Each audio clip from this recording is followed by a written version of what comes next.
Hi, I'm Perianne Boring with Money in Tech here at CoinSummit, and I'm joined today with Christopher David and Christa from CoinVox, which is the #1 political Bitcoin donation all-to site. So tell us a little bit more, I'll start with you, Chris, about what CoinVox is for those who may not be familiar since you haven't launched quite yet. Because our initial focus is going to be on political campaigns. We want to take advantage of the political cycle. You've got a number of candidates who have expressed interest to us to accept Bitcoin contributions, which is legal, contrary to some USA Today articles. But there are some candidates who have already begun accepting Bitcoins, and they've begun raising average of a few $1,000s to tens of thousands of dollars worth of Bitcoin per candidate. So there's definitely a market for that. And we believe that anything that we can do to help align the interests of Bitcoin users with those of politicians, it's going to be better for Bitcoin. So if you can see, imagine a bunch of candidates, high-profile candidates, announcing support that they are accepting Bitcoin, that's going to go hand in hand, we think, with those same legislators starting to take more Bitcoin-friendly positions politically. Right now, the regulatory environment around Bitcoin is very uncertain, and one of the reasons why is because there's so many players. You have the Department of Justice, you have the CFTC, you have FINRA, but then Congress is the members who oversee all the regulatory agencies. So I think you guys are really onto something by targeting the overseers of these agencies. And there were a couple members that were in the media recently, Joe Manchin and Jared Polis. Can you tell us just about what happened and why the media completely missed that event for Bitcoin? Yes, so Senator Joe Manchin sent a letter to the Department of Justice requesting that they ban Bitcoin, or strongly suggesting that they ban Bitcoin. Got kind of a lot of unfavorable coverage, at least in the Bitcoin Twitter sphere, of kind of dumping on Mr. Manchin. But then you had Congressman Jared Polis, who is himself a tech entrepreneur, submitted a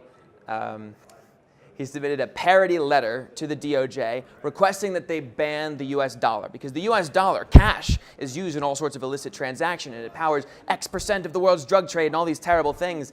And that was awesome to see, that some congressman, incumbent congressman, is going to bat in defense of Bitcoin. I think that was a missed opportunity for the Bitcoin community to show our support. If the Bitcoin community had donated $100,000 or $100,000 worth of Bitcoin to Congressman Polis, that's going to start sending a message around Washington, D.C. that the wind is blowing in the direction of Bitcoin and they need to get on board or be left behind. And now, Christa, you guys aren't just raising money for political candidates, but also nonprofits, other types of organizations. Can you talk about the expanded reach of what you all are doing? Yeah, well, anyone, nonprofit, someone who has a cause they care about. You want to save the whales, you want to affect global warming. We want to be able to allow people to have a great outreach, build online constituencies for their projects or for their nonprofit. I have a big background in nonprofits, and it's great to be able to tap into the cryptocurrency market, the community, Bitcoin particularly. I know there's a lot of people that have a lot of Bitcoin now and are looking for ways to use it, and charitable foundations are missing a big opportunity by not taking advantage of that. And what about the tax implications? A lot of reasons why people want to get involved in charities is, of course, you get that tax write-off. Yeah. What kind of issues are you guys running into? Because the IRS hasn't been quite involved with Bitcoin as I think some would need them to be. Yeah, and that's something we're still exploring. The regulatory area is still very gray area around Bitcoin. The IRS has not made a definitive decision about it, so we're kind of playing it out for right now. Talking to our lawyers. Yeah, talking to our lawyers. Wanting to make it available for people that do want to start accepting Bitcoin or even Dogecoin, Digital currencies in general. Yes. And now tell us about the Bitcoin coalition that you're also forming.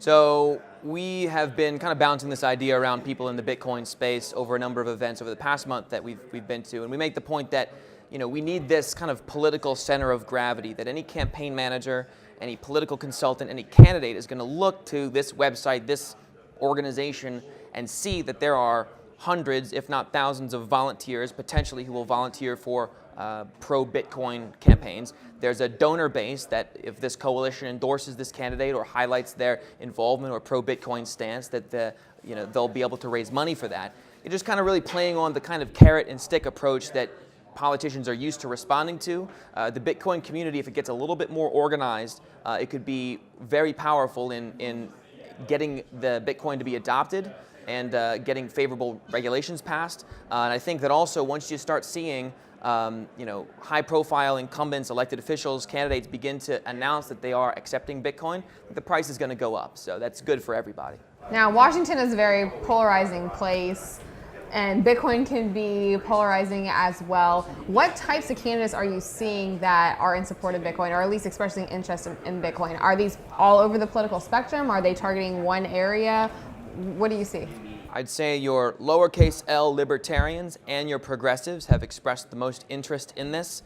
Progressives just tend to be quick to embrace new technologies, and libertarians just like that it's not issued by a central bank. So both Republicans and Democrats have expressed interest in this, and we think that that's very important. We want to maintain, whether it's through our company providing a payment platform or the coalition, we would like to see an even split between Republican and Democrat, because it shouldn't be a partisan issue. All right, so why did you guys decide to come to Coin Summit? What are you hoping to get out of this today?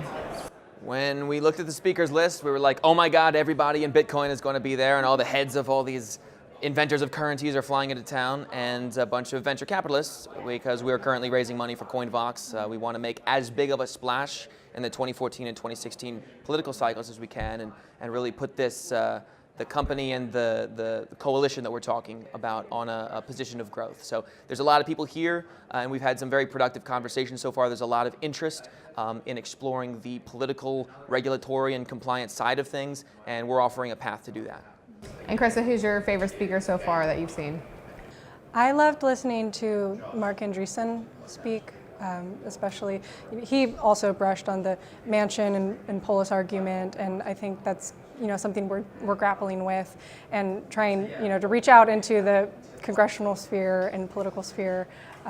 It's good to see that such a well-established venture capitalist firm is paying attention to that kind of thing, and also having interest in Bitcoin in politics or cryptocurrency in politics and what dent it could make. And from other Bitcoin conferences that you may have attended, what do you think is different about this one, and why did you want to take advantage of that here? It's bigger. I mean, we had the idea for this company and this coalition like 2 months ago, so we've been to maybe 2-3 conferences, but you got a real meeting of minds between your enthusiasts and your investors, so there's a real kind of business, there's a real emphasis on getting things into the mainstream, which is what we want to say. Great. Again, this is Chris and Christa from CoinVox, and I'm Perianne with Money and Tech.